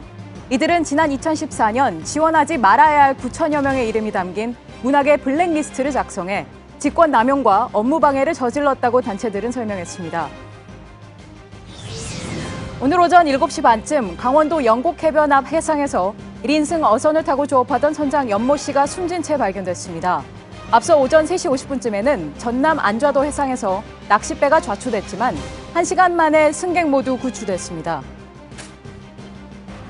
동일본 대지진 때 누출된 후쿠시마 원전의 방사성 물질인 세슘 134가 미국 동부 해안에서 검출됐습니다. 오레건주 해안에서 나온 세슘의 농도는 1제곱미터당 0.3 베크렐입니다. 태평양을 5년간 떠돌다 흘러든 것으로 파악됐지만 인체에 무해한 수준이라는 설명입니다. 미국 CIA는 러시아가 트럼프의 당선을 돕기 위해 미국 대선에 개입했다는 결론을 내렸다고 워싱턴 포스트가 보도했습니다. 민주당 경선 관계자들의 이메일을 해킹해 위키리스크에 전달한 인물들의 신원을 확인했는데 이들은 러시아와 밀접하게 연관된 것으로 파악됐습니다. 네, 5년간 1,000명이 넘는 러시아 선수들이 금지 약물에 연루됐다는 세계 반도핑 기구 보고서가 발표됐습니다. 스포츠계는 충격에 빠졌는데요. 도핑 국가 러시아의 평창올림픽 출전을 막아야 한다는 주장도 나옵니다. 오광춘 기자입니다. 국제올림픽위원회 IOC는 2012년 런던, 2014년 소치올림픽에 출전한 러시아 선수들의 소변 샘플을 다시 조사하기로 했습니다. 세계 반도핑 기구의 보고서 때문입니다. 러시아 정부가 2011년부터 5년간 1,000명이 넘는 선수의 금지 약물 사용과 은폐를 도왔다는 겁니다. 이 중엔 런던 올림픽 15명, 소치올림픽 12명의 메달리스트도 포함됐습니다. 러시아는 올림픽 메달을 따기 위해 금지 약물을 사용한 선수의 소변 샘플을 바꿔치기 하고 또 샘플에 염분을 넣어 조작한 것으로 드러났습니다. IOC는 러시아의 국가주도 도핑은 올림픽 정신을 향한 근본적인 공격이라고 규정했습니다. 이어 러시아의 도핑 프로그램에 연루된 선수나 임원은 영구 제명하겠다고 선언했습니다. 국제 스포츠 무대에서 러시아를 퇴출해야 한다는 강경론도 일고 있습니다. 러시아는 향후 IOC의 조사 결과에 따라 2018년 평창 동계올림픽 출전길이 막힐 수도 있습니다.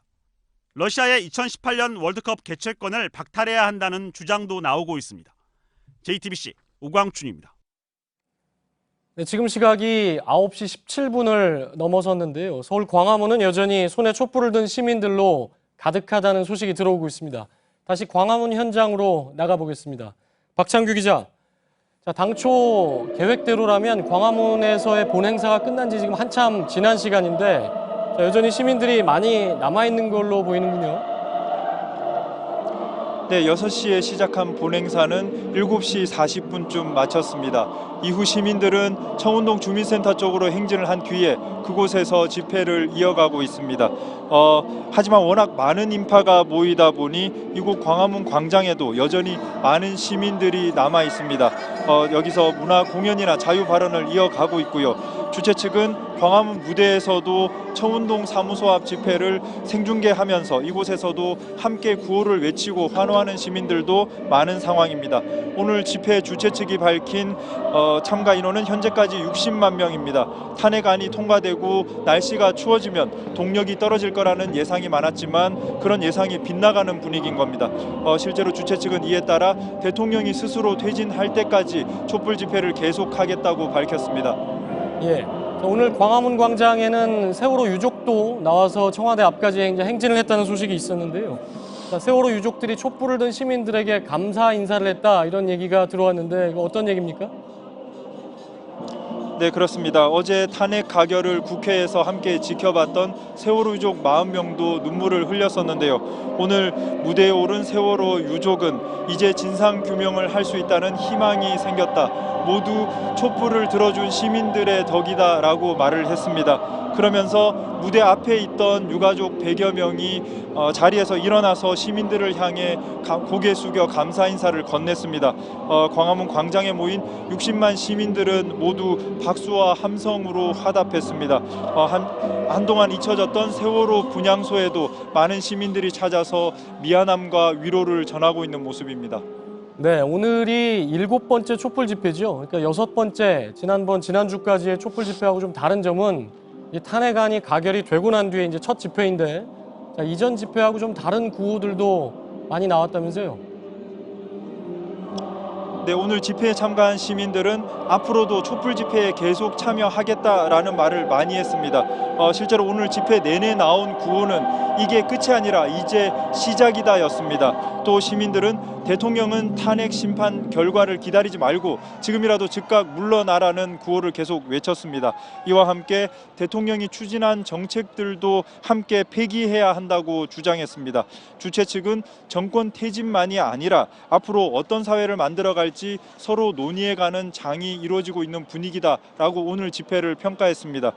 이런 분위기가 형성되면서 점점 한겨울로 접어들고 있지만 앞으로도 한동안 촛불 집회의 동력이 꺼지지 않을 거란 전망이 나오고 있습니다. 예. 자, 지금까지 서울 광화문 광장에서 박창규 기자였습니다. 자, 이어서 이 시각 현재 청와대와 가장 가까운 집회 장소지요. 서울 청운동 주민센터로 나가보겠습니다. 자, 김태형 기자. 자, 좀 전에 그 광화문 광장에서 행렬이 계속해서 김태형 기자 있는 쪽으로 가고 있다 이렇게 얘기가 나왔는데요. 지금 보면 김태형 기자 뒤쪽으로 보이는 그 인파가 1시간 전보다는 훨씬 좀 많아진 것 같습니다. 네, 제가 있는 곳은 청와대에서 200m쯤 떨어진 청운동 주민센터 앞입니다. 이 밤이 깊어갈수록 기온은 점차 떨어지고 있는데요. 하지만 이 광화문에서 시작한 촛불 행렬이 이곳으로 끊임없이 이어지면서 이곳 청운동 주민센터 앞 열기는 점차 한층 뜨겁게 달아오르고 있습니다. 게다가 결정적으로 지난주 다소 엄숙하고 무거웠던 분위기는 오늘 한층 밝아졌습니다. 물론 그런 가운데서도 시민들은 자유 발언과 구호 등을 외치면서 이번 정부의 실정을 비판하고 박근혜 대통령의 즉각적인 퇴진을 단호하게 요구하고 있습니다. 예. 광화문 광장 쪽에 있던 시민들이 지금 김태형 기자 있는 청운동 주민센터 쪽으로 계속 이동을 하고 있는 모습인데 자, 조금 전에는 그곳에 있던 시민들이 청와대 쪽으로 행진을 시도했다면서요? 네, 그렇습니다. 광화문에서 새롭게 합류한 시민들이 아닌 이곳에 계속 남아있던 시민들이 청와대를 향해서 행진을 시도했었습니다. 하지만 경찰이 경복궁역 방향을 제외한, 그러니까 이 동쪽과 북쪽의 경찰 차벽을 치면서 시민들의 행진은 무산됐습니다. 물론 이 과정에서도 시민들은 행진이 막히자 자발적으로 다시 집회 장소로 돌아가는 등 평화롭게 집회를 이어갔고 경찰과 물리적인 충돌은 발생하지 않았습니다. 탄핵 이후에도 여전히 촛불 집회는 평화롭게 진행이 되고 있습니다. 조금 전에는 이곳 청운동 주민센터 앞에서 이 탄핵까지 온 시민들의 노고를 인정하는 의미에서 이 폭죽을 쏘기도 했는데요. 경찰은 안전을 이유로 자제를 요청하는 일이 발생하기도 했습니다. 하지만 이런 폭죽 발사도 10분 정도 만에 자진해서 마무리가 됐습니다. 예, 폭죽 발사 장면이 잠깐 나왔는데 경찰 자제 요청에 시민들이 더 이상 하지 않고 10분 정도 이어졌다는 얘기고요. 자, 이렇게 청와대 앞에서 집회는 지난주 6차 그리고 그전 5차도 마찬가지로 계속해서 밤늦게까지 이어지지 않았습니까? 오늘도 상황이 비슷하다고 봐야 되겠죠? 그렇습니다. 이 촛불의 힘으로 탄핵안이 통과가 됐지만 아직 즉각 퇴진이란 과제가 남은 만큼 시민들은 밤늦게까지 집회를 이어갈 것으로 보입니다. 특히 이곳은 10시 반까지 집회가 허용이 됐고 청와대와 가장 가까운 곳인 만큼 이곳에서 국민들의 본인들의 목소리와 이 요구를 들려주겠다는 의지를 밤늦게까지 이어갈 것으로 보입니다. 그리고 게다가 이 광화문 광장에서의 정리 집회는 자정까지인 만큼 촛불 집회는 밤늦도록 이어질 전망입니다. 네, 지금까지 청와대 앞 집회 현장에서 김태형 기자였습니다.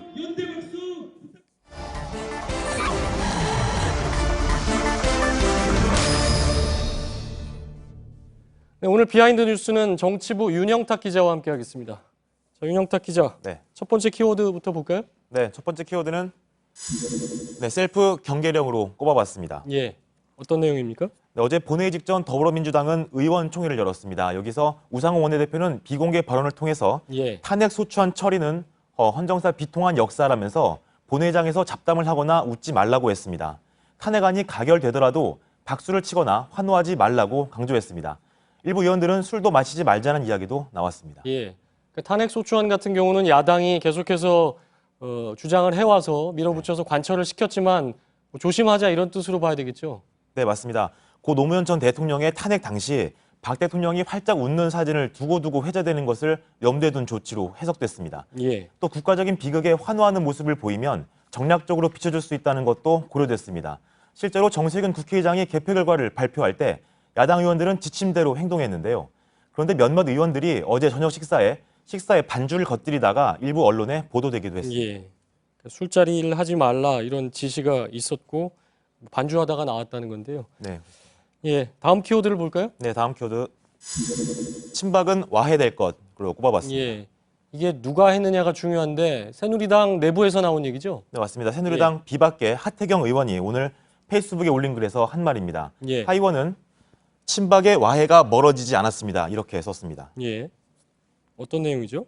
네, 하태경 의원은 어제 탄핵안 표결 과정에서 친박계 내부에 상호 불신이 싹틀 수밖에 없다 이렇게 주장했습니다. 친박에서 이탈표가 나왔다 이걸 강조한 내용이군요. 네, 그렇죠. 예. 좀 더 들어가 보면 투표에 불참하면 반대로 분류되기 때문에 반대 의사를 투명하게 보여줄 수 있는 방법은 표결에 불참하는 것이라며 최경환 의원만 대통령을 배신하지 않았다는 걸 보여줬다는 겁니다. 예. 이를 근거로 하 의원은 친박계 내부에서 20에서 30명은 배신의 정치를 했다 이렇게 주장했습니다. 예. 그러니까 하태경 의원은 친박이 아니니까 저런 얘기를 한 거고요. 비박계 네, 의원이고요. 당장 다음 주부터 새누리당의 이제 비박계 친박계가 계속해서 갈등을 할 것이다. 비박계가 주류로 당 장악에 나설 것이다. 이런 얘기도 나오고 있지 않습니까? 네, 맞습니다. 비박계는 이번 탄핵 정국에서 큰 역할을 해온 비상시국위원회를 계속 이어가면서 당 장악력을 높여갈 계획입니다. 이정현 대표를 비롯한 지도부의 퇴진, 또 친박계의 이선 후퇴를 강하게 요구하고 있습니다. 예. 자, 세 번째 키워드를 볼까요? 네, 마지막 키워드는 찬성인 듯 찬성 아닌으로 꼽아봤습니다. 예. 어제 탄핵 소추안 표결에서 7장의 무효표가 나왔다는 이야기인데요. 이 무효표 중에는 탄핵 찬성을 뜻하는 가를 표시한 뒤 다른 표시를 내서 무효표가 된 것들이 있습니다. 지금 화면에 나오고 있는데요. 그러니까 이런 방법 다만 해야 되는데 동그라미를 쳐서 이게 무효표가 된 거죠? 네, 맞습니다. 바로 설명을 드리면 어제 나온 무효표가 어떤 것들인지 좀 그래픽을 통해서 설명을 좀 드려보겠습니다. 예. 총 7표 가운데요. 아까 보신 가를 표기한 뒤에 예. 동그라미를 치거나 보시면 점이 찍힌 것이 있죠. 예. 가를 쓴 뒤 점을 표기한 표가 2표가 있고요. 가, 부를 동시에 찍은 표가 예. 2표, 또 X표 등 다른 표시를 한 표가 3표, 이렇게 7표가 나왔습니다. 다른 문구는 아직 어떤 내용인지는 알려지지 않았습니다. 네, X표를 한 표가 예. 있다고 어제 간표위원 중에 한 명이 얘기를 했는데요. 예, 나머지 예. 자세한 이야기는 하지 않았습니다. 가, 부를 쓴 사람들은 좀 어떤 의견인지 궁금한데 가하고 이제 점을 찍은 것 같은 경우는 어떻게 해석을 해야 됩니까? 네, 그러니까 어쨌든 예. 가를 표시하고 동그라미를 쳤거나 가를 쓴 다음에 점을 표시했다는 거는 예. 가를 찬성이라는 뜻을 표시를 한 다음에 예. 그 다음에 꼼수라고 하는 말들이 그래서 나오는 건데요. 예, 가를 예. 표시한 다음에 일부러 무효표를 만든 것 아니냐 이런 예. 의혹이 나오고 있는 겁니다. 가를 한 다음에 뭐 그런 얘기도 있던데요. 인증샷을 찍어놓고 나는 찬성을 했다. 네. 그런 다음에 무효표를 만들었다. 뭐 이런 얘기도 나오고 있죠. 네, 이 무효표가 고의로 나온 것이라면 예. 뒤에 찬성을 했다는 또 것을 입증하기 위해 가를 쓴 뒤 앵커께서 말씀하신 대로 찬성 인증샷을 찍어놓고 다시 무효표를 만든 것 아니냐는 겁니다. 즉 탄핵에 찬성했다는 증거는 확보해놓고 표 자체는 무효표로 만들었을 가능성입니다. 예. 어떤 의도도 없는 단순 실수일 수도 있습니다. 하지만 이런 무기명 투표에서 가, 부만 적어야 했다는 것을 수차례 설명을 했는데도 불구하고 이런 실수를 했다는 것은 예. 국회의원으로서의 자격 문제까지 이야기될 수가 있습니다. 탄핵안 찬성에 대한 여론이 워낙 높기 때문에 네. 일단은 탄핵안 찬성은 안 하면서도 인증샷은 남겨놓은 게 아니냐 네. 뭐 이런 얘기가 나오고 있는 거죠. 네, 그렇습니다. 정치부 윤영탁 기자였습니다. 오늘은 아침 기온이 뚝 떨어지면서 온종일 쌀쌀했습니다. 해가 나온 한낮에도 춥게 느껴질 정도였는데요. 쌀쌀한 날씨는 내일 아침까지 이어지겠고 낮부터 예년 기온을 회복하겠습니다. 이상화 기자입니다. 바닥에는 얼음이 얼었고 거리를 다니는 사람들은 주머니에서 손을 빼지 못합니다. 오늘 아침 서울 기온은 어제보다 7도가량 낮아져 영하 5.9도를 기록했습니다. 태백은 영하 10.5도, 대관령은 영하 15.2도까지 떨어지며 이번 겨울 들어 가장 추웠습니다. 밤사이 한반도 북서쪽에서 찬 공기가 내려오면서 전국적으로 기온이 뚝 떨어진 겁니다. 구름 없이 맑은 하늘이 펼쳐졌지만 한낮에도 서울 3.6도 등 기온이 크게 오르진 못했습니다. 한편 비 소식 없이 건조한 날씨가 계속되면서 동해안 건조주의보가 일주일째 이어졌습니다. 추위는 내일 낮부터 조금씩 풀릴 예정입니다. 내일도 맑은 가운데 아침까지는 서울 영하 4도, 대전 영하 6도 등 전국적으로 영하권 추위가 이어지겠으나 낮에는 오늘보다 기온이 오르면서 예년 수준을 회복합니다. 당분간 비나 눈 소식 없이 다음 주 화요일까지 조금씩 기온이 오르고 수요일부터는 다시 매서운 추위가 찾아오겠습니다. JTBC 이상화입니다.